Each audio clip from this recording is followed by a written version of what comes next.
വരച്ചു കഴിഞ്ഞപ്പോ വിശുദ്ധ ഫൗസ്റ്റീന പറയുന്നുണ്ട്, ഈശോയെ കണ്ടതുപോലെ അത്രയും എനിക്ക് ഭംഗിയിൽ അത് വരയ്ക്കാൻ പറ്റിയില്ല എന്ന് പറയുമ്പോൾ ഈശോ പറയുന്നുണ്ട്, ഈ ചിത്രം അതിന്റെ കൃപയിലാണ് അതിന്റെ മഹത്വം ഇരിക്കുന്നത്. അതായത് ആ ചിത്രത്തിന്റെ കൃപ അത്രത്തോളം വലുതാണ്.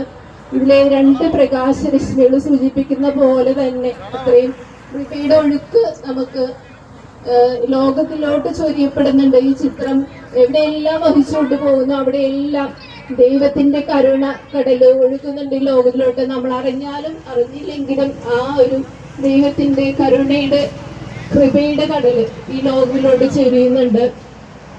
അപ്പൊ ഈ ചിത്രം നമ്മളോട് ഒരുപാട് കാര്യങ്ങൾ ഈ ലോകത്തിന് മനസ്സിലാക്കാൻ, ഈ കാലഘട്ടത്തിൽ നമ്മൾ മനസ്സിലാക്കാൻ ആവശ്യമായ ഒരുപാട് സത്യങ്ങൾ വിളിച്ചു പറയുന്ന ഒരു ചിത്രമാണ്.